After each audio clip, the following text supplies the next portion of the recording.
Welcome, everybody. My name is Nicholas Wolf. I'm the acting director of Glucksman Ireland House this fall in the absence of Kevin Kenny, our regular director who's out on research sabbatical. And it's my pleasure to welcome you tonight. I was saying earlier, we cannot complain about this weather because we know that there's a drought, and this is exactly what we need to try to get us out of it. So enjoy the rain. If it turns to snow, it's still okay. Let's just roll with it. So tonight, we'll have the privilege to contend with one of the 20th century's more enigmatic, fascinating, and I should add emphatically Irish, not just English artist, Francis Bacon. We'll be guided through the subject by one of the world's foremost experts, Dr. Margarita Cappock, who in 1999 became the project manager of the Francis Bacon Studio and Archive at the Hugh Lane Gallery, a position from which she led the daunting task of installing Bacon's studio at the Hugh Lane in Dublin. We'll get back to that in a moment. Let me open by observing that we are in the final stretch of Glucksman Ireland House's events for 2024, with the launch of NYU professor Hasia Diner's new book, Opening Doors, The Unlikely Alliance Between the Irish and the Jews in America, in just under 2 weeks. That'll be on December 3rd at the Center for Jewish History on 16th Street, so please join us for that. And on December 5th, that'll be Thursday, we'll be right back here at Ireland House for the launch of Cormac O'Malley's new book, The Enchanted Bays, along with a screening of A Call to Arts on the life of Cormac's mother, Helen Hooker. So that promises to be another excellent evening. All of these events are made possible in part through the generosity of the board of Glucksman Ireland House, and we appreciate their support of its members, including Ann Anderson, who's here with us tonight, and thank you for coming, Ann. Now, this is a happy occasion, for this week marks the 40th birthday of Princess Grace Library in Monaco, the institution that brings us together. The Princess Grace Library has in those years become a home for Irish-related cultural events, scholarly activity, performance, and commemoration. Its notable library holdings of early, rare, and first edition texts, Irish sheet music, and manuscripts, along with its Ireland Funds Monaco bursary scheme, supporting work by Irish scholars, has contributed significantly to the preservation and exploration of Irish culture. Tonight's lecture is the second annual Princess Grace Irish Library Lecture, a series recently launched with the intention of holding the annual lecture in alternating years in Monaco and here in New York at Glucksman Ireland House, a partnership that we celebrate and aim to build in coming years. This means, of course, that next year's lecture will be in Monaco at the library, so I recommend that you get a start on your travel plans now. And now our featured event for the night. We are honored to be able to host Dr. Margarita Cappock, writer, curator, and art historian. Dr. Cappock was the Ireland Funds Monaco bursary recipient in 2023, but behind the most recent honor lies a long list of accomplishments. Dr. Cappock was formerly head of collections at the Hugh Lane Gallery, as noted earlier, served more recently as the chair of the International Council of Museums in Ireland, and is currently leading a new effort to establish a dedicated museum to Harry Clarke, the well-known stained glass artist, which I'm very excited about. We all are big fans of Harry Clarke here at Glucksman Ireland House. She's the author of Francis Bacon Studio, published in 2005, described in a 2007 review as elegantly drafted, commandingly knowledgeable, excellent words, I would say, for a review, and most recently originated and co-presented with Adam Clayton of U2, the documentary Francis Bacon, The Outsider, which aired on Ireland's national broadcaster, RTE. Her subject tonight is the early life in Ireland of the celebrated artist Francis Bacon, an opportunity for us not only to engage with this renowned artist under the guidance of an expert, but to bring a new perspective to him that acknowledges directly his Irish roots. With that, please join me in welcoming Marguerite.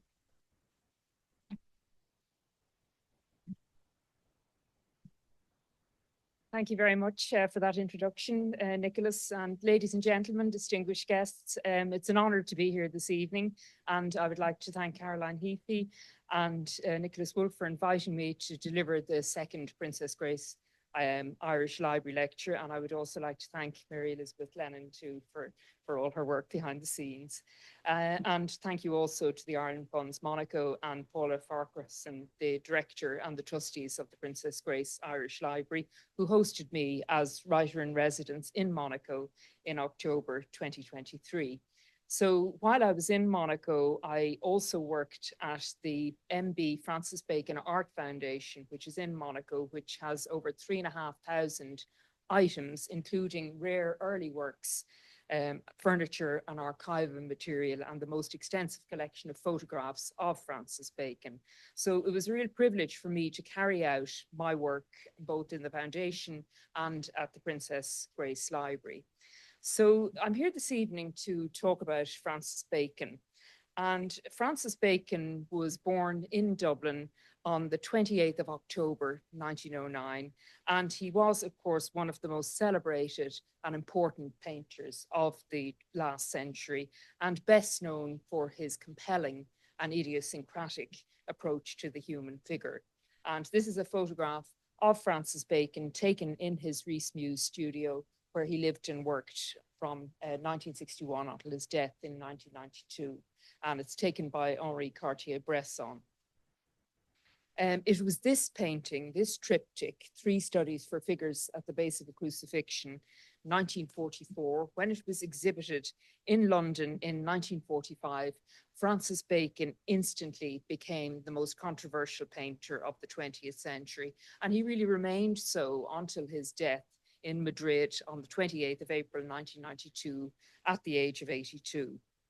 Now, I wanted to start by telling you a little bit about my own involvement in Francis Bacon studies for the past 2 decades. So in 1999, I was appointed project manager of the Francis Bacon studio reconstruction at the Hugh Lane Gallery in Dublin.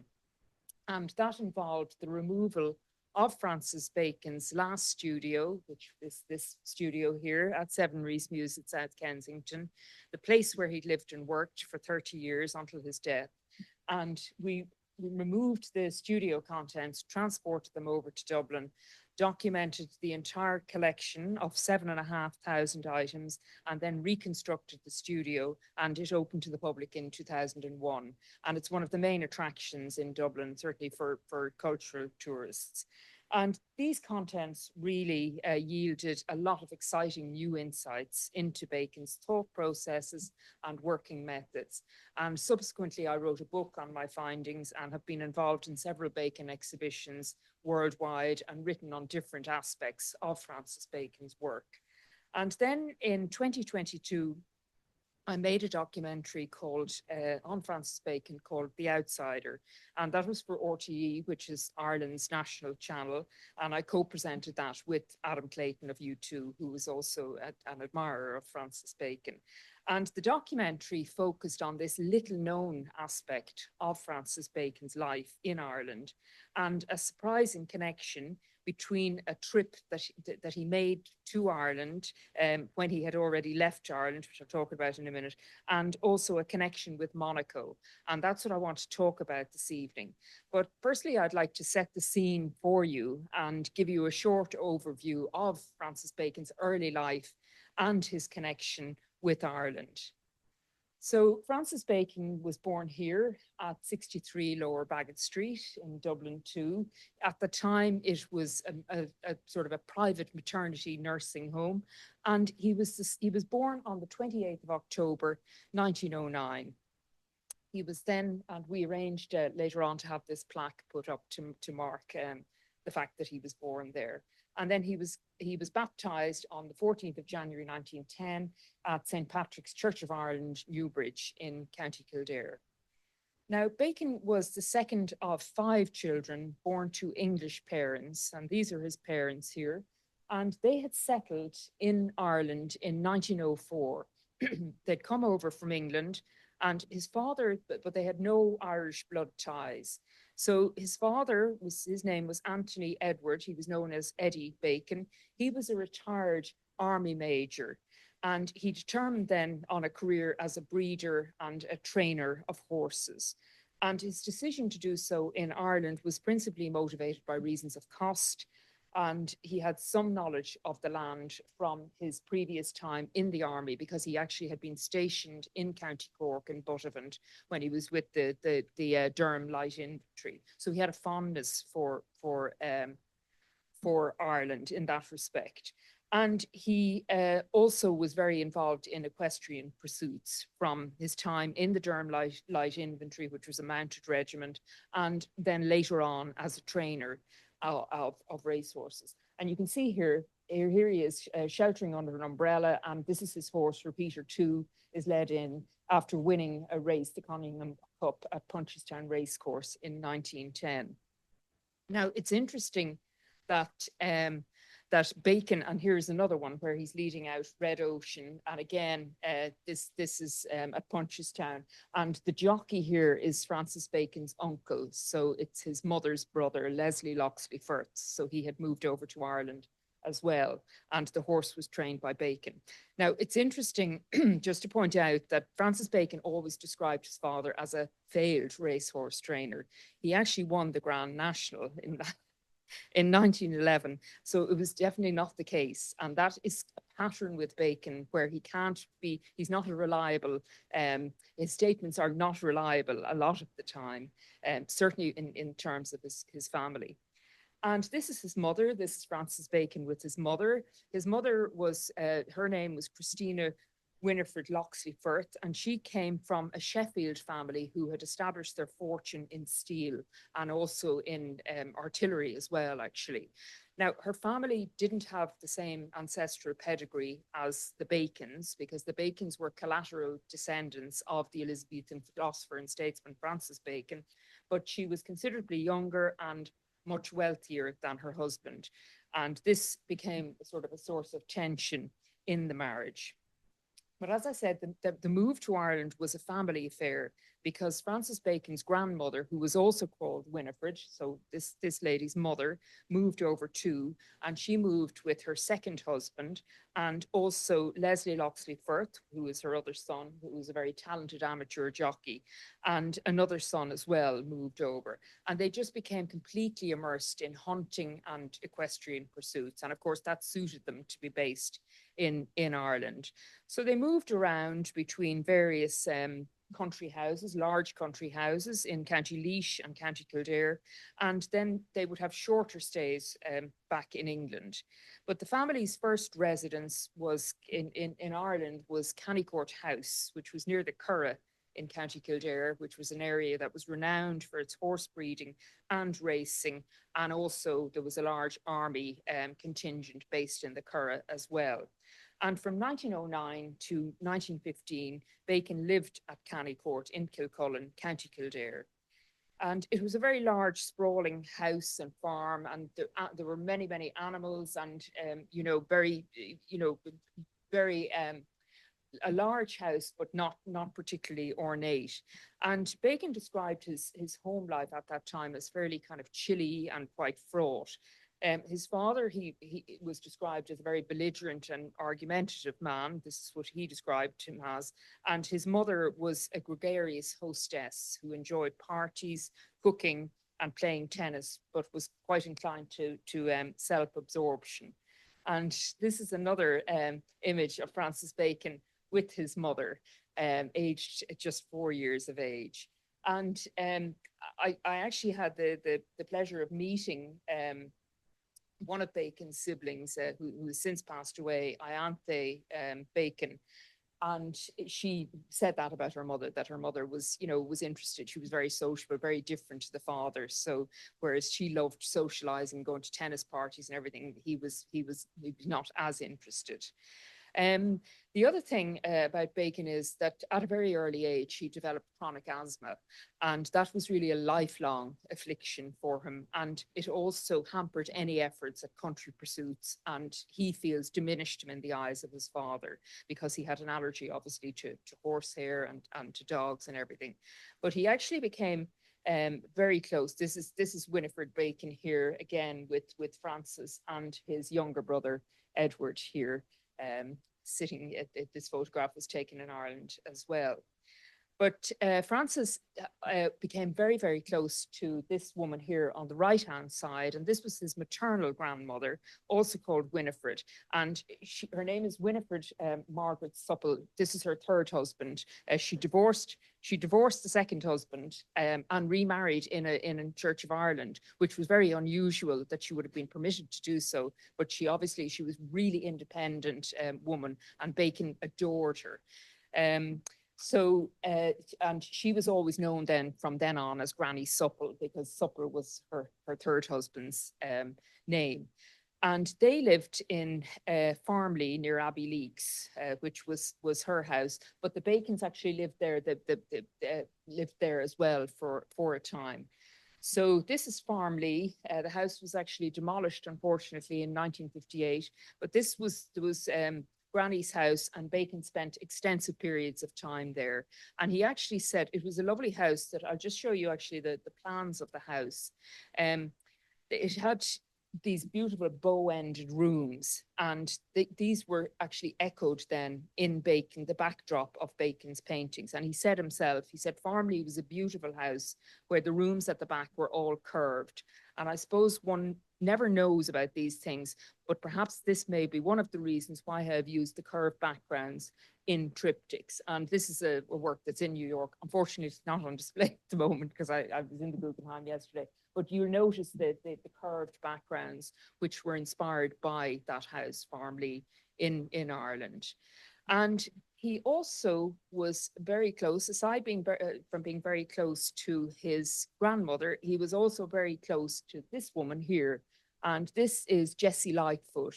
And Jessie Lightfoot was Francis Bacon's nanny from childhood. And she actually plays a role right up until her death in 1951.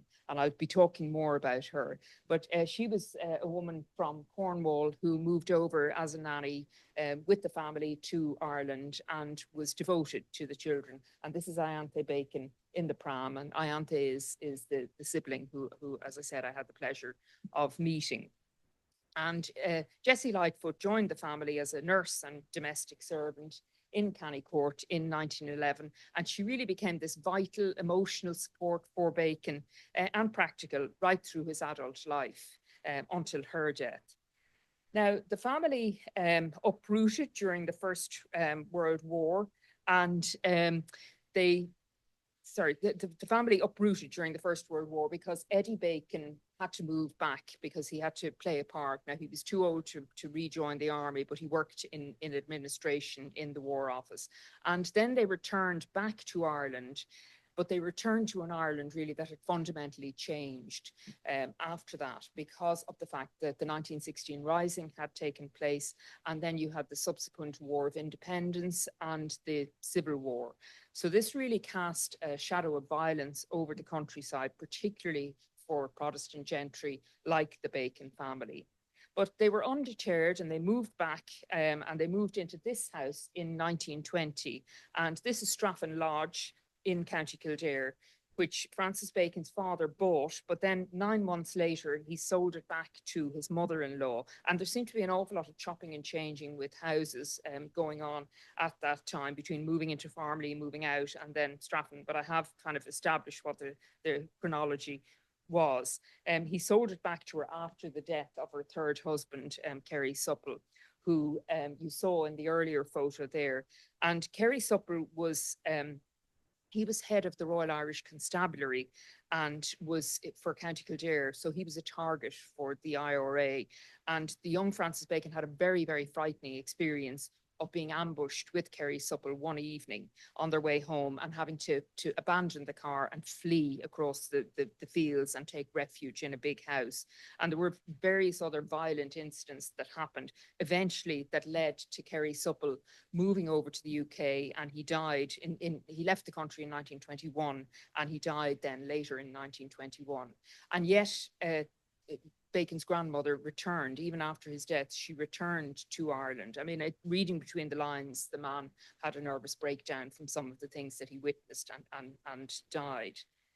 Now, in terms of Francis Bacon's formal schooling, it was very, very patchy and hit and miss. And really, he only had one sort of prolonged experience of formal schooling. And this was at this school here, which was Dean Close School in Cheltenham in the UK. And he boarded there from the autumn of 1924 until the spring of 1926. When he was in Ireland, he actually was homeschooled by a local reverend, a man called Lionel Fletcher, who lived right beside Strafford Lodge. But because of the fact that Bacon was sickly as a child with bouts of asthma, his education was quite patchy. Also, he said that his emerging homosexuality severely strained relations with his family. This is again by his own account, and he said that he was expelled from the household in 1926 after his father caught him trying on his mother's underwear. Now, again, at this point, I should point out that a lot of these stories around Bacon's relationship with his family and these kind of anecdotes, some of them have absolutely no basis in fact. And it's amazing how things can enter into the biography of somebody and be, quoted by several different authors with actually no basis in fact at all, aside from maybe something that Bacon might have said, when he was drunk and holding court in Soho. And he certainly, in true Irish fashion, he wasn't one for letting the truth get in the way of a good story. So there's a lot of embellishment. So it's just something to be aware of.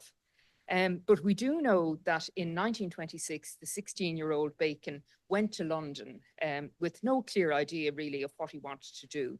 And during the autumn and winter of 1926, he simply drifted, he said, and he was kept afloat by a modest £3 a week allowance from his mother and a series of odd jobs and various kind of furtive encounters with older men. And he said later on, I can't say I was what was called moral when I was young. And he certainly had few qualms about engaging in petty theft or rifling through the pockets of a casual pickup. But so after 6 months in London, after he'd left Ireland, for 6 months and had been in London then, tragedy struck the Bacon family when his younger brother, Edward, died at his boarding school at Cheltenham College.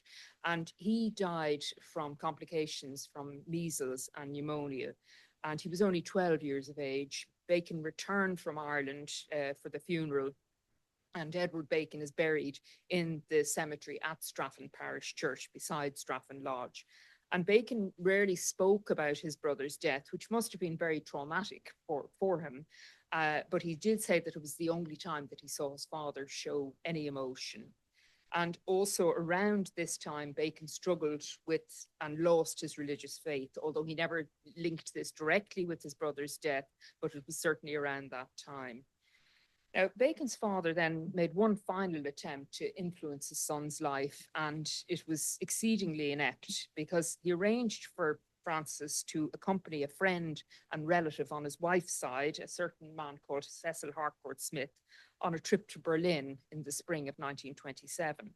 And Eddie Bacon, and that's when this photograph was taken by a famous photographer called Helmer Lursky. Eddie Bacon seemed to have hoped that Cecil Harcourt Smith was kind of an ultra-masculine person, that he would put Bacon on the straight and narrow, but instead he actually took advantage of Bacon. And this, as I said, very striking photo of Francis Bacon was taken in Berlin in 1927 on that trip. And apparently Lursky just stopped Bacon on the street and asked, could he photograph him? And you can see that he was a very striking looking person, but also it's a very striking photograph. But Berlin, I suppose, really was Bacon's first overwhelmingly cultural experience. And you can imagine that he had been obviously growing up in a rural part of Ireland, then going to London and then going off to Berlin. So it was, he savoured kind of the opulence of the city because he was staying in this hotel, the Hotel Adlon, which is was a very exclusive hotel and still is. And this is where they stayed in 1927. But of course, surrounding the hotel and in Berlin generally, there was quite an amount of squalor and poverty in the surrounding streets that Bacon was fascinated by. Also, the whole sort of erotic life of the city of Berlin which was startlingly uninhibited and artistically thriving, with new developments in architecture, painting, and cinema. And of course, this naturally would have appealed to Bacon as well. Now, the Guardian, Harcourt Smith, soon moved on, but Bacon actually remained in the city himself for another 2 months, and then he went off to Paris. Now, the interesting thing is that he described himself as painfully shy later on, as a teenager, but he actually had the peculiar knack of being able to meet people who could help him and to help him either get where he wanted to go or develop his talents. So when he went to Paris, he met this woman here, Yvonne Boccachan, who was a sort of a sophisticated connoisseur. He met her at an exhibition opening, and which is a hint, obviously, that he was already taking an interest in the visual arts. And the Boccachan family ended up offering him a room in their house in Chantilly, where Bacon also took his first lessons in French, and he absolutely loved France and spoke French with a kind of a fairly idiosyncratic accent, but he was fluent in French. So his time in Chantilly was very, very significant for him too, artistically, because it left him with this one indelible memory, and that was of this painting here, The Massacre of the Innocents by Nicolas Poussin. And this is a painting that's in the Musée Condé at the Chateau of Chantilly, and it portrays a screaming mother here trying to protect her infant. So in Bacon's mind, he said it was probably the best human cry ever painted, which was a precocious sign of his early obsession with a single image by another artist. And that, of course, is the hallmark of Bacon's career. Now, Bacon seems to have considered becoming an artist only after attending, and this is something that he spoke about later on at length. He attended an exhibition of drawings by Picasso at the Gallery Paul Rosenberg in Paris in the summer of 1927. And certainly the drawings were quite varied in period and content, but Picasso's very imaginative mastery of line struck a deep chord, and Bacon described himself as stunned encountering this work. And he began to make drawings and watercolors himself, apparently without any formal guidance. And his sister certainly remembered him making drawings at that time. Now, he soon moved on from Chantilly, and he moved right into Paris, into the center of Paris, and he stayed in a Bohemian hotel in Montparnasse, and would have had ample opportunity to visit exhibitions by artists like Francis Picabia, Giorgio de Chirico, and Soutine, and also to view the latest releases in cinema, because cinema was something that was very influential for Bacon. But towards the end of 1928, he had decided that he was going to return to London, and he undertook a brief but surprising enterprise, because he decided to become an interior decorator and furniture designer. And in France, he had become very interested in furniture and rug design. And in Paris, he had met this woman. This is Madge Garland, who was a very influential figure in the British fashion scene and a champion of the Irish designer Eileen Gray. And she worked for Vogue magazine. So again, another very good connection for the artist to have. Also, it's very likely that Francis Bacon visited Eileen Gray's shop, Jean Désert, which was on the Rue du Faubourg Saint-Honoré. And no doubt Bacon would have been absolutely intrigued by Gray's ultra-modern designs. And these are pieces of furniture by Eileen Gray. And of course, both Eileen Gray and Francis Bacon shared very similar Anglo-Irish backgrounds. And whether they ever met in person is something that I'm actually currently exploring. They had a mutual connection through the artist Graham Sutherland, who actually bought one of Eileen Gray's houses in the south of France. So it's possible that there is a link, but of course I need concrete evidence of that. So Bacon started to design furniture himself. Now we have to remember he was only 20 at this stage, 20 going on 21. And he later played down completely his work as an interior designer and furniture designer. He said it was, you know, that it was, now this wasn't unusual because he actually liked to very carefully control his own image. And he put a considerable effort into doing so as well, often throughout his entire life. I mean, there were many people who wrote books on Bacon or interviewed him or took photographs of him only to have embargoes put on them at the 11th hour, which was very frustrating, obviously, but that was to do with the controlling his image. And it was around this time, which is this photograph is Bacon on the balcony of the Ritz Hotel. Again, there's a pattern here of these very, very nice hotels that he manages to be staying in. But this photo was taken in London in 1929. And that's a significant year in terms of what I'm talking about this evening, because that is the year that Francis Bacon met this man. And this is Eric Alden. And Eric Alden really became Bacon's first patron. And he met Francis Bacon. Francis Bacon was obviously substantially younger than Alden, but they met each other on the ferry traveling from Dover to France. And eventually then Bacon very quickly invited Alden to go on holidays with the Bacon family to the west of Ireland. And this was an annual holiday that they went on. And it's thanks to this man, Eric Alden, who was an avid diarist from the age of 7 until his death, that we have a really detailed record of this trip and holiday in the west of Ireland. And ultimately, that's how I actually managed to locate the exact house that Francis Bacon stayed in the wilds of the west of Ireland. And also, more importantly, to investigate what impact this holiday had on his work as an artist. So this is a completely new revelation about Bacon. So of course, I mean, the one question is who was our diarist, Eric Alden? So Alden was from an upper middle class English family. He was a devout Roman Catholic, and he had worked in the diplomatic service, but had retired from it by the time he met Bacon. Now, his diaries were actually only discovered inadvertently for sale at an auction in London in 2016. And he had begun writing the diary in 1897, and he continued for the next 50 years. So they fill kind of 33 closely written volumes, and they were recently acquired by the estate of Francis Bacon and are housed at their offices in 7 Rees Mews, South Kensington. And I've seen them because we filmed them for the documentary, and they're minute handwriting, but fascinating just in terms of who he met, who he was connected to, what he went to see, what plays, everything. And just the detail.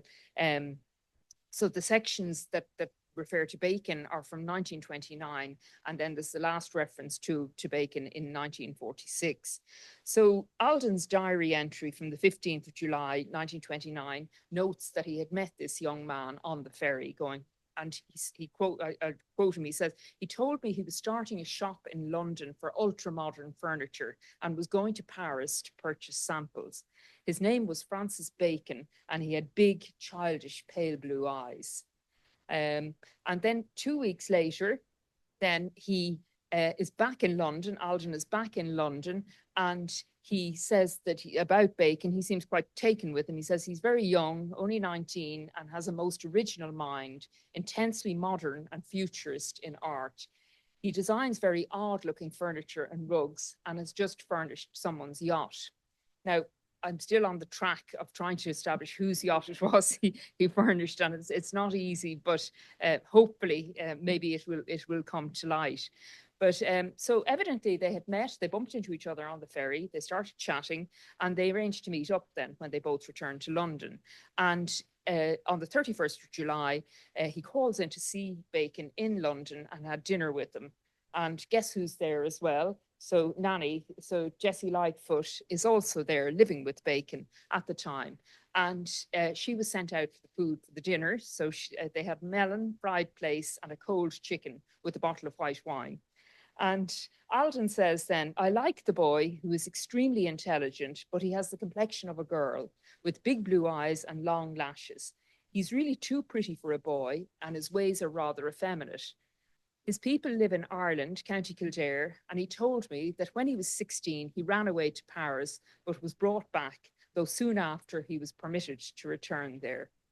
So the relationship seems to go from strength to strength because he meets Bacon again on the 1st of August, and they go to visit the National Gallery in London.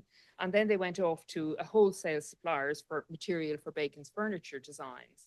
And then on the 2nd of August, they went for tea together. And Alden writes, he really is a most attractive boy and has extraordinarily cultivated taste in reading. He has asked me to go to Ireland to stay with his people at the beginning of September. So that was the origin of the holiday. So this is, they had only met, they only knew each other, approximately about a month or 6 weeks at that stage.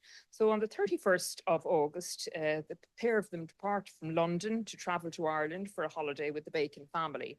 And this is all recorded in Alden's diary. And his descriptions they're excellent, but also they're unintentionally humorous as well. So the pair of them, they leave Euston Station and they took the train to Holyhead. And Alden has reserved a stateroom on the boat. This is the boat that they travelled on, the SS Scotia.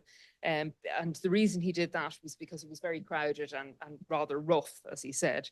And they arrived then in Kingstown, which was Dunleary. And he says about Dunleary that, he's kind of disparaging about the fact that it's no longer called Kingstown. And he says it's called Dunleary and spelt the Lord knows how, exclamation mark. So they arrive in at 5:30. And Alden notes that the officer was extremely courteous and passed everything, even Francis's gramophone, on our verbal assurance that he'd take it out of the country again in a month. Of course, we have to remember as well that censorship was becoming more acute in Ireland at that time. But I just think it's interesting, how obviously, he was nearly like a teenager now, bringing whatever music they have and records, on holidays to entertain themselves. And also he mentions, Alden mentions Kingstown Yacht Club and the Red Ensigns, which is, he says, a welcome sight in a land where English people have been relegated as far as possible to the background. Their own flag is now a tricolour of green, white and orange, which looks like a faded Italian flag. So he's not a fan of the Irish. So there were very few taxis. So they took a train into what's now Westland Row or Pierce Street station, and there were very few taxis. So they went to the Shelburne Hotel in a jaunting car, and he mentions that Francis, because he had the allergy to horses, had a handkerchief up and couldn't stop sneezing the whole time. And in the course of, so this is the Shelburne Hotel with the guests arriving in horse-drawn carriages. And in the course of my research, we went through the visitor books at the Shelburne Hotel and discovered, of course, the two names of Francis Bacon.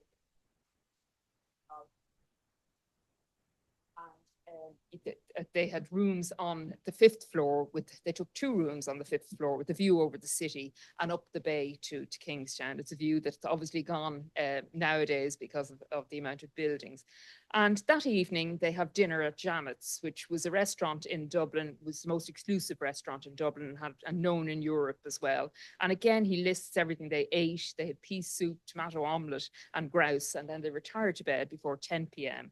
And Jamet's, as I said, was described in Vogue magazine as one of Europe's best restaurants and crowded with gourmets and wits. Now, the following day, so they spend the weekend in Dublin. So the following day, Alden was a devout Catholic, and he notes that he had breakfast in bed, followed by Mass at the Carmelite Church off Grafton Street, which is Clarendon Street. And then Francis shows Alden around parts of Dublin. They walk around Merrion Square, the railings of Trinity College, and they walk to O'Connell Street, which is this image here, obviously. And he mentions about O'Connell's statue and the reconstructed General Post Office and various shops and businesses. Now, the reason why this is interesting as well, from my point of view, is that that Bacon seems very familiar with the city and is showing Alden around. So it would suggest that he was a regular visitor to the city. And again, that's something that was kind of downplayed. They also took a right turn and went to look at notices to see what was on in the Abbey Theatre. It would have been closed, obviously, on a Sunday. And then he mentions that in the afternoon, they sat on the deck chairs in the gardens of Stephen's Green and then dined at the Shelburne because Jamet's was closed. So, and the following day, they set off for the west of Ireland. And Francis drops some luggage off with his father to Broadstone Station, and the father is going to take it down to Galway with the dogs. And then Francis goes off with his mother in the car for Galway. And Alden, for some reason, takes the train alone and arrives in Galway at 10 to 7 in the evening. And he again, of course, the train was a fairly recent thing. I mean, it was closed obviously in 1935. So, but Alden arrived into Galway, right into the centre of the city. And again, he's things to say about that. He says that the streets were very dirty, and also that there were a good many people standing about, and many of them struck me as being very rough and uncouth looking. So he meets Bacon and his mother at the hotel, and he mentions that the hotel was packed, so they had to share a room. And then he mentions that they had dinner in the hotel and that the heat was oppressive, etc. Now, what exactly the Bacon family thought about this older man and their younger son of just 21 joining them on holidays, it's not explicit, but it seems that they really took to Alden, and Alden got on very well with Bacon's mother in particular. But I think that there must have been other factors at play here too, because I mentioned that in 1927, Edward Bacon, Bacon's younger brother, had died from complications resulting from measles. And further tragedy was to strike the Bacon family the following year when another son passed away. And that was Harley, who was Bacon's older brother. And he had died after contracting tetanus in South Africa. And so their deaths may go some way to explaining kind of a softening of relationships, because at this stage, Francis was actually the only surviving son, and his two sisters were much younger than him. And also it might explain the fact that Bacon was willing to go on holidays with his family, and Alden may have been brought along kind of as support in some sense. But this is why these diaries are significant too, because the account of Bacon's relationship with his family suggests that the relations were a lot more cordial than originally thought, and certainly contradicts later things that Bacon, later accounts attributed to Bacon and others who kind of embellished a lot of these horrors that Bacon was alleged to have suffered at the hands of his father, much of which is, as I said, a fiction. I mean, there's a statement about Bacon's father having him whipped by some of the horse hands. There's absolutely no evidence of that. I mean, that was something that Caroline Blackwood said, but there was no basis of fact. And I think the diaries give a sense of a much warmer relationship. Also, September 1929, when they were on holidays in the west of Ireland, it marked the first anniversary of the death of Bacon's beloved Granny Supple. She actually died in New York State. So she had come over to New York. She had a son living here, a son called Edward, who also went by the name of Peter. And she had come over to visit him in 1927. And actually, when I was in Ellis Island, I was having a look. I mean, I've seen her records as well, but I had a look. She came through Ellis Island in 1927 and 1928. And unfortunately, she died unexpectedly. Now, they were in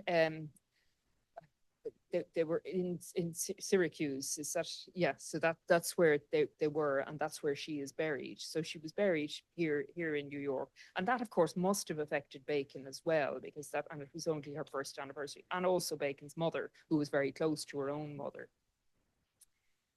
Now, before they set off right into the west of Ireland, Francis again is taking Eric for a walk around the Claddagh, and he describes in detail the Claddagh as this kind of picturesque conglomeration of tiny whitewashed cottages. And then they set off out into the west of Ireland proper, where they're going to stay. And again, Mrs. Bacon is pointing out various landmarks. So for instance, she points out a derelict house where Miss Martin Ross lived, the part author of the famous novels. And she also she points out a big hotel that had been burnt down during the bad times, as the days before the Free State came to be referred. And it's very evident that Mrs. Bacon has no sympathy at all for Irish people or anything, because when Alden says that the people very poor. She mentions that, not to have any sympathy for them, that they've done dreadful things.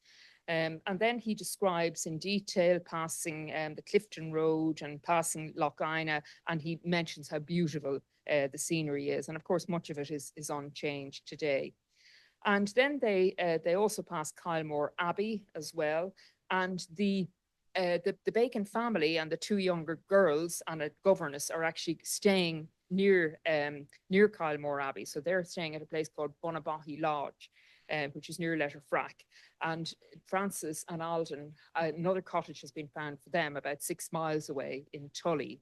And this Bunnabahi Lodge was actually owned by Miss Mitchell Henry, and she became of Kylemore Abbey, formerly of Kylemore Abbey, and they become very good friends with Miss Mitchell Henry, and she kind of crops up then. So they head off, and they are staying in this cottage here.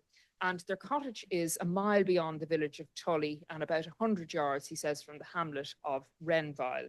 And so they're about 4.5 miles away from where the Bacon family are staying. So because of Alden's really good descriptions, I was able to actually retrace the steps and locate the cottage. And this is the cottage. And the owner was a very nice man called Daniel Salmon, and he allowed us to film there.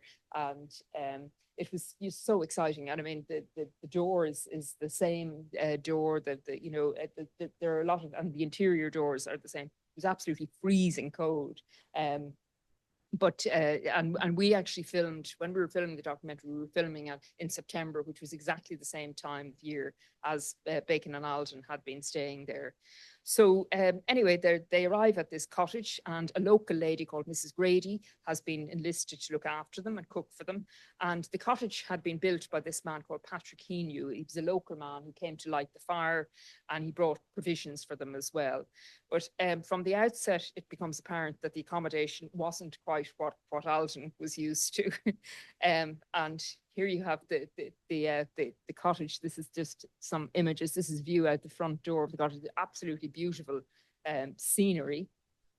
And that was the view from the back garden. So you can see how appealing it must have been. And this is Adam Clayton and myself filming out at the cottage in Renville in September in September 2022. But the first the diary extract of the first evening is absolutely, well, I think it's hilarious, because Alden writes, "Our first evening here was unforgettable.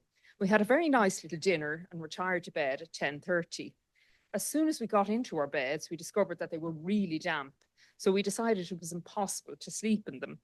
So we put on our overcoats and dressing gowns, and with our eider-downs, we sat down in 2 basket chairs before the sitting room fire. And then eventually, when the beds kind of air out a little bit, they retire to bed. But then it seems that Francis is freaked out and unnerved by his surroundings. And he appears in Eric's bedroom because he says, he suddenly opened my door. 'Can I sleep in the chair in your room, Eric?' he said. 'I simply can't stay alone in the other room. The noise of the stream which runs by the house and the general strangeness and loneliness had got on his nerves. I must say the whole place had a strange, eerie feeling. There were noises outside, as if people were prowling about the house, and up on the roof, things kept rustling.'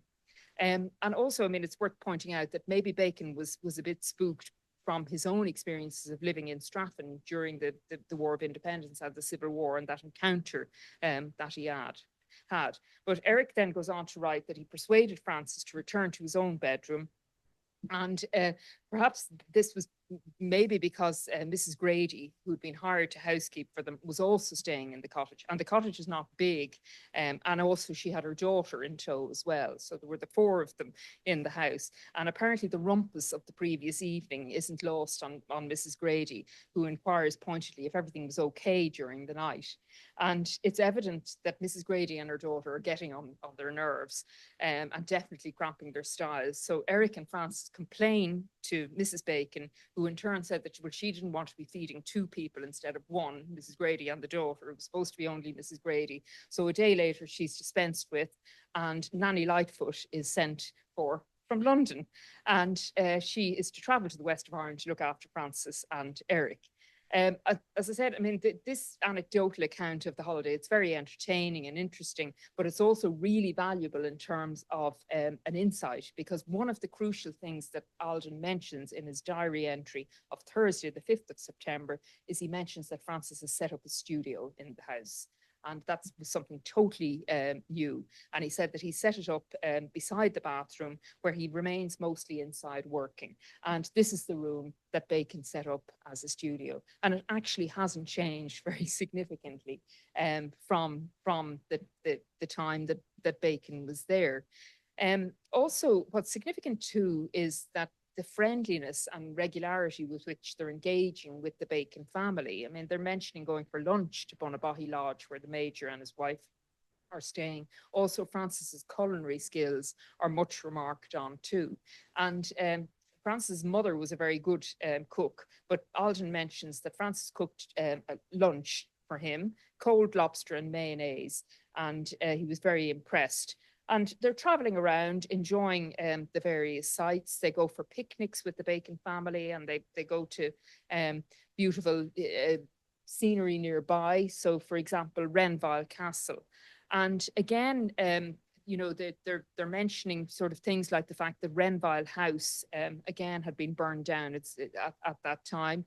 That was owned, of course, by Oliver St. John Gogarty, and they were rebuilding it as a hotel at that stage, and they actually become quite friendly with the Gogartys. But this is some of the scenery, and if you just kind of remember it for in terms of somebody who has an artistic mind looking at this type of scenery, even though we don't typically associate Bacon with landscape paintings.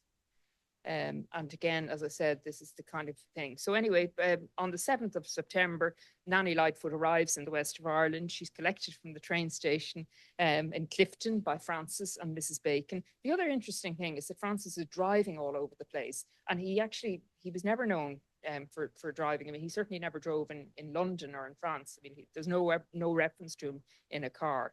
So anyway, Alden notes in the diary, I lunched alone, a cold lunch that Francis had prepared for me, and in the afternoon they arrived with Nanny, who at once got to work to make things shipshape.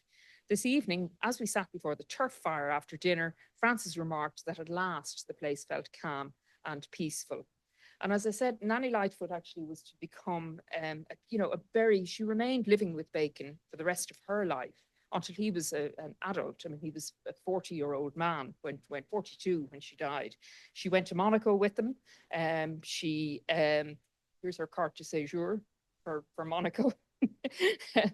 1946, 1947. She's staying in various hotels. She also helped run an illegal gambling house with him in London.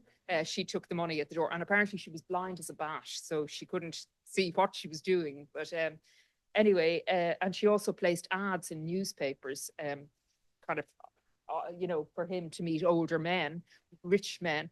And she used a combination of their names. It was under Francis Lightfoot was the ad in the newspapers. And Bacon was absolutely bereft when she died in 1951.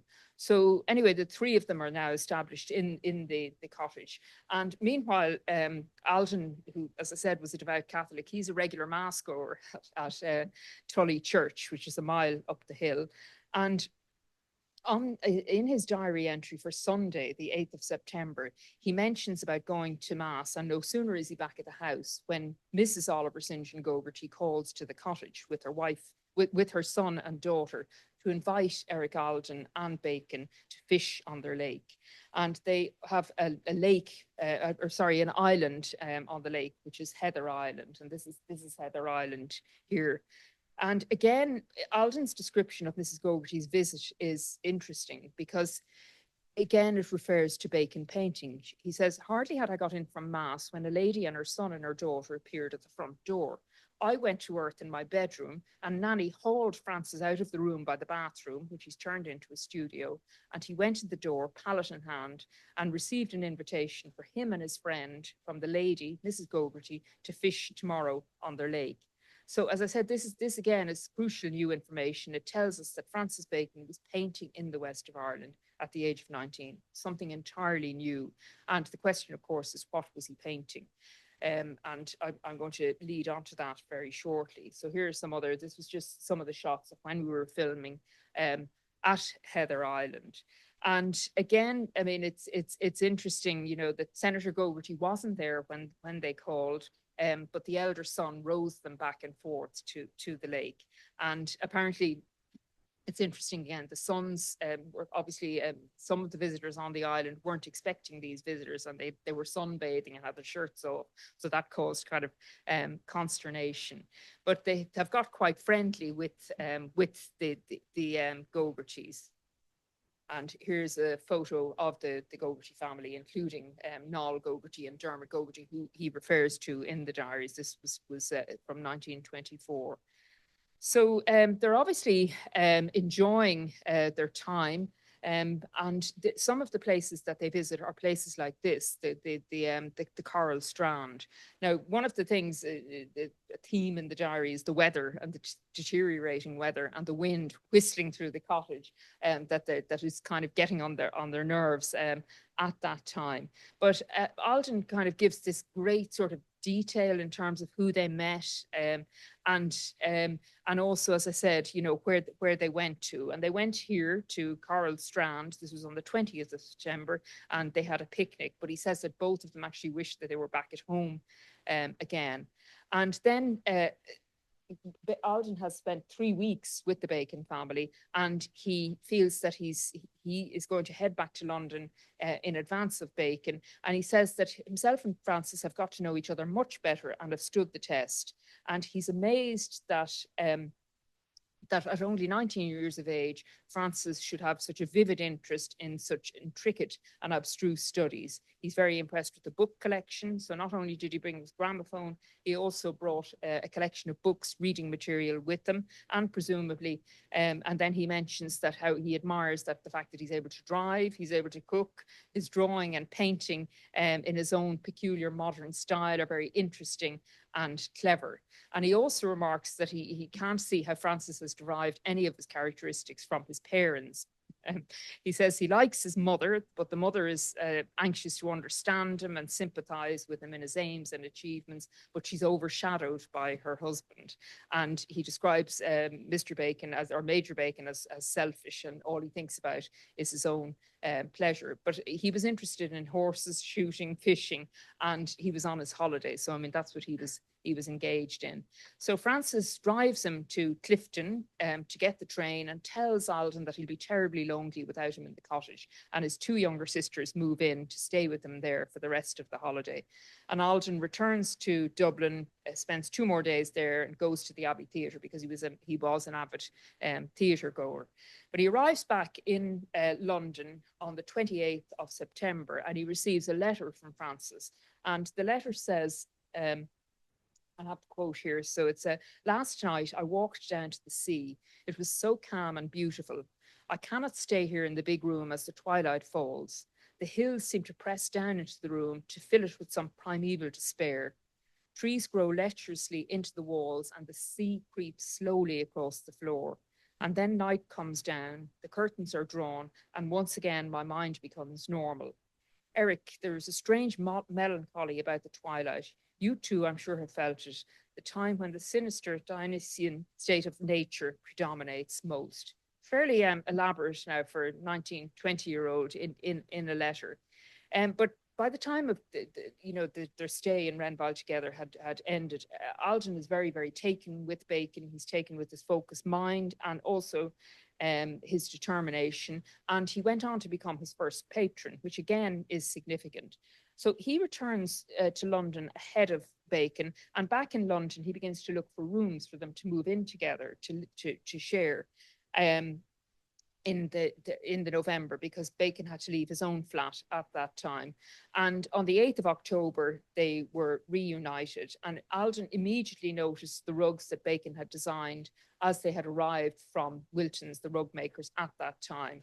And Alden says that Bacon has allowed him have one of them, one called Formal Design, and he's letting him have it at cost price as a birthday present. You can see the rug here in the image there. He also bought some other items. So he bought painted screen. And these are very, very rare, obviously. And this is a collection of these early rugs and screen drawings and paintings as well from 1929. But also very significantly, Alden mentions about Bacon being hard at work at painting. And he refers to an oil painting of a sketch he did for me at Renfile, which he describes as a furnished landscape. This is just a photograph that I have of Bacon. This is what he looked like, obviously, in his early 20s at that time. And just moving on to that, to look in more detail at this. This is Bacon's first painting, which is in the collection in Monaco, and to explore the connections with the time in Renfile, because this is a really important painting because it's the earliest surviving oil on canvas and the only surviving work from Bacon's first exhibition. It's also quite a substantial painting. It's signed F. Bacon on the right-hand side. Typically, he didn't sign his paintings. And when it was first exhibited, its title was Trees by the Sea. Bacon had actually outlined the design in pencil before filling it in, and then the lower sections appeared to have a green undercoat that Bacon later painted on in this pink color here, possibly feeling that it was too representational or closely identified with the landscape. From my point of view now, there are a number of Irish aspects to this work. And I believe that Bacon may well have started painting this painting in Renfile, in the west of Ireland, in that room, because Alden describes in the diaries the environs of the cottage being extraordinarily beautiful, and he describes browns slashed with greens and pinks and purple. And he also mentions a few stunted cedar trees growing near the house. And the letter, of course, that Alden received from Francis references the trees in the vicinity of the house. And it's almost as if that quote from that letter, he could be describing this particular painting. And in the intervening week, when Bacon is alone, after Alden has gone back, he could have worked on this painting in the cottage. And I certainly believe that he did. Also, if you look at the colors here, you can see that this is almost like an inversion of the coral strand in terms of the sandy colored background and the blue of the sea here. And as I said, also the form of Renfile Tower, which Alden references as of them visiting, you know, this form with the doors opening up into nothing. If you look at the doors here opening up, you can see that there is definitely a similarity there. Now, of course, there are other influences at play. I mean, there are influences such as this work here by John Armstrong, and Bacon and Alden later went to see John Armstrong's exhibition in 1930. But also, I mean, it's interesting because of the fact that, so here we have the painting. This is in Monaco where we're filming. It is like a stage set. You have these screens, shadows, doorways, and it's a foretaste of things to come in Bacon's paintings. Because if you look at Bacon paintings, you often have doors, windows, doors opening into nothing. And also, I mean, the important thing to note is obviously that the painting is in Monaco in the MB Francis Bacon Art Foundation there. And we were lucky enough to be allowed to film the painting there for our documentary. And of course, I mean, while the focus of my lecture has been on Bacon in Ireland, Monaco, of course, is hugely significant in Bacon's story as well. And it's very fitting that his first painting is in Monaco, where Bacon lived and worked from July 1946 and to the early 1950s. And Bacon first visited Monaco in the 1940s, early 1940s. He certainly sent a letter to his cousin, Diana Watson, on the 3rd of June, 1940. And also he spent extended periods in Monaco, and he was certainly there from July 1946, and he lived in various hotels. Now, at that time, his relationship with Eric Alden had ended, and he had another lover and patron, also called Eric, coincidentally, a man called Eric Hall. And also Nanny Lightfoot was there as well with them. So again, it was the same kind of arrangement. Also, he was quite good friends with the artist Graham Sutherland and his wife, Kathleen Sutherland, who actually was Irish as well. And they regularly spent a lot of time in Monaco.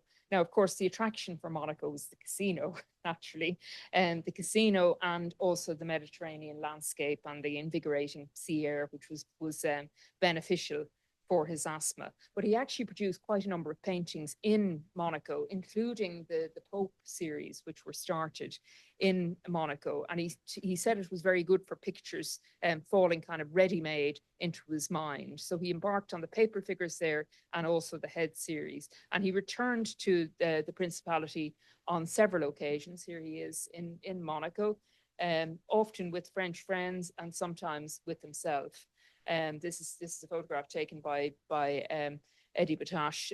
Again, this is another photograph taken in Monaco, and he visited Monaco right up until close to his death. I mean, his last visit there was in 1990. Certainly, in terms of, we don't know whether Bacon actually ever returned to Ireland after that visit in 1929, because unfortunately, Alden's diaries for the next 2 years are missing. So something has happened to them, but so we don't know whether Alden returned. But the Bacon family really left Ireland finally in 1932, and that was when Eamon de Valera came into power, because apparently Eddie Bacon said that he didn't want to live in a communist country. But Bacon certainly maintained an interest in Irish literature. He had a copy of this book, W.B. Yeats, as well as several other books, Yeats, James Joyce, and other writers. And also he had friendships with artists and photographers, such as John Minahan was a photographer friend, and of course Louis Le Brocq and Anne Madden, two very prominent Irish artists. And just to conclude, I'm actually currently working on a publication on Francis Bacon and his Irish connections, and I've made some other very significant discoveries that will definitely enhance the biography of Bacon and show how the influence of Ireland was something, and his Irish friendships is something that remained very significant for the rest of his life. But the purpose of this talk obviously was to give you a flavour of that holiday and the very first painting that survives to this day. And if you have an opportunity to visit Monaco at some stage in the future, you can make an appointment and go and see the painting. So thank you very much for your kind attention this evening.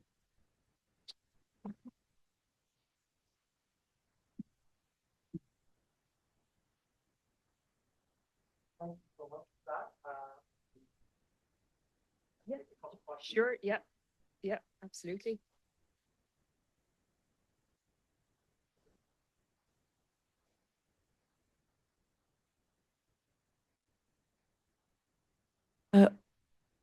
Could you tell us where he was and what he was doing during the Second World War? During the Second World War, he was in London. So yeah, he was in London, and he worked for because he was asthmatic, obviously he wasn't taken into the army. So he worked in the ambulance corps, and there's actually a photograph of him in the ambulance corps. And that may have even, he was very fascinated. Within the studio, there's quite a collection of medical textbooks, and he was very kind of obsessed with injuries and that may stem from things that he witnessed in the ambulance corps in the Second World War.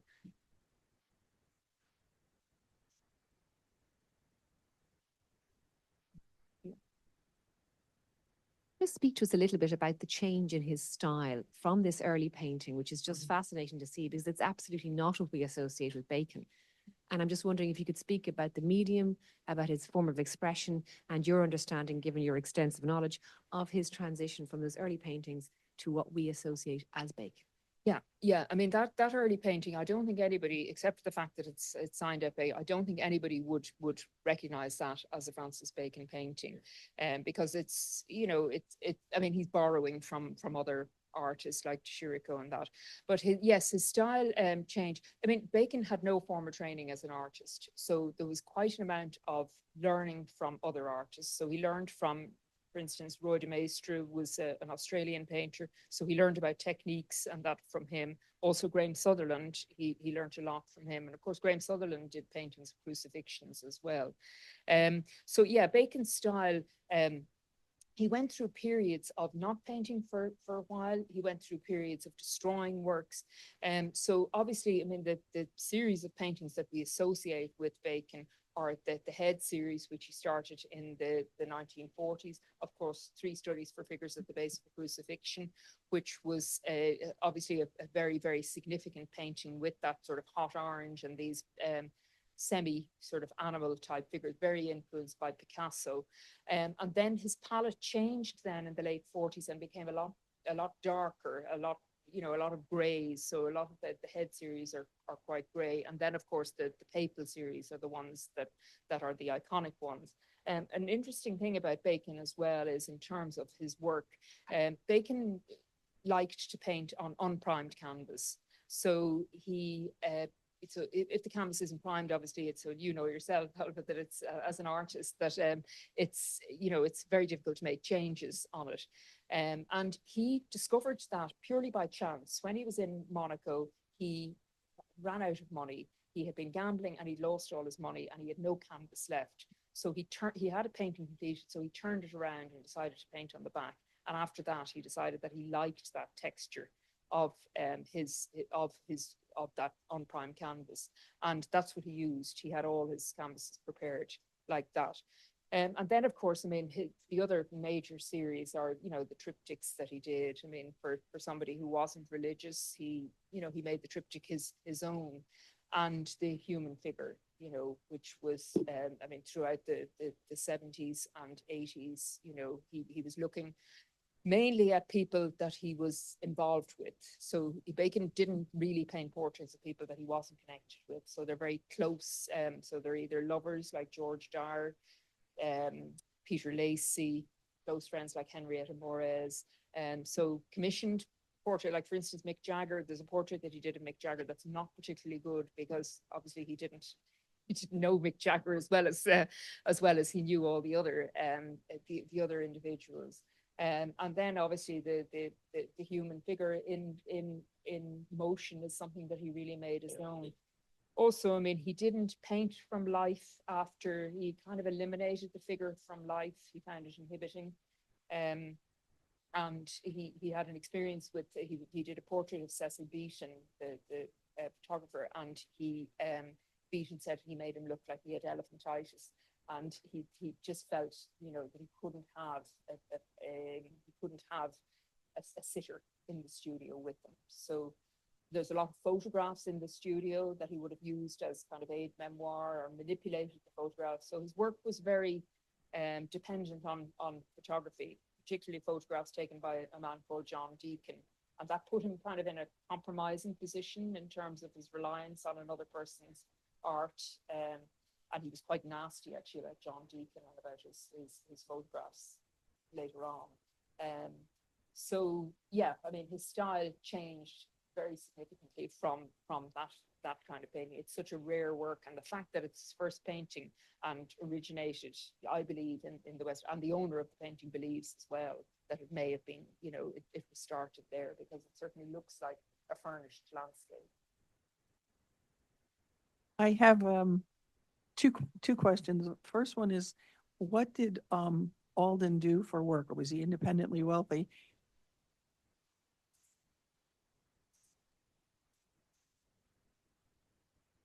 Travel the world, but he was from a well-to-do family, so he obviously had independent means and the means to travel.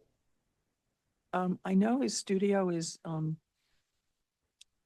relocated and it's in the Hugh Lane Gallery. At what point did Ireland embrace him?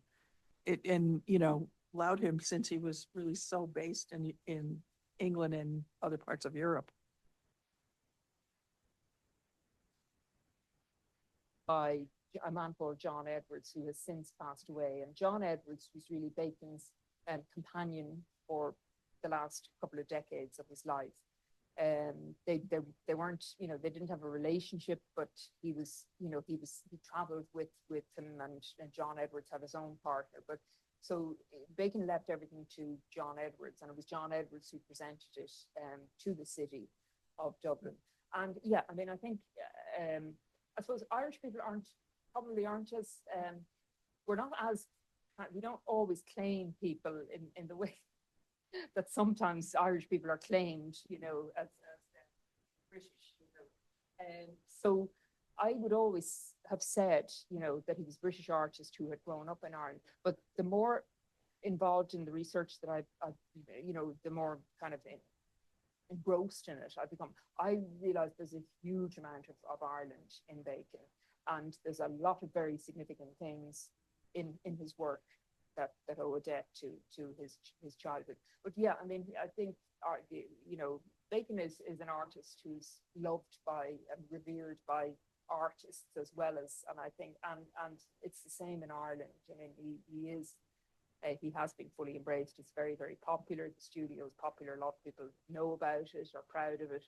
And also, I mean, he, you know, there's a lot of Irish writers, like for instance, Colin Tobin would be a huge kind of fan of Bacon and has written on Bacon. And, you know, have kind of fully taken him into their, you know, have been influenced by him. So, yeah, so he's. One last question, we have to take advantage of the game here, which is maybe to do the reverse. Nobody may know that studio better than you, and of course, the flavor of his life, but Yeah. still, is there any clue that you found in those very well documented artifacts? About his, about Ireland later in life? Yeah, I mean, because there's quite a, you know, a collection of books on Ireland in the studio, yeah, and books on photographic books of Dublin. He definitely, and that's what I'm kind of writing about in my book as well, is, you know, the Irish writers that he admired. W.B. Yeats, he was a huge admirer of Yeats. Now, interestingly, actually, about him not returning to Ireland, John Edward's brother has said that there was a big Bacon exhibition in the Hugh Lane actually in 1965, but Bacon didn't come over. But that wasn't that unusual, because the exhibition that was here in 1968 in New York, he didn't come to that either. So I think that according to John Edward's brother, there was a fear factor with, you know, what was going on with the IRA in the 70s and 80s, and he was terrified of coming back. And he was terrified of coming back to John Edwards in case he was kidnapped. So, you know, and you can understand that because of you know, the bombings that took place in London and in the UK, and so yeah, I mean, so I think this kind of a nuanced element to his relationship. Also, he declined a knighthood. You know, he said he and he actually even heckled Princess Margaret at a party. She broke into song at a party and he heckled her. So he kind of had sort of an irreverent kind of thing. And I suppose also, I mean, his sister would have said about the family, because they were moving back and forth, that they kind of ended up feeling they didn't belong anywhere. And actually, they all ended up moving to South Africa in the end, because and that's where Bacon's descendants live. So, yeah. Well, as tradition exists, we'll have a reception downstairs, so please join us. Before we do that, Thank you.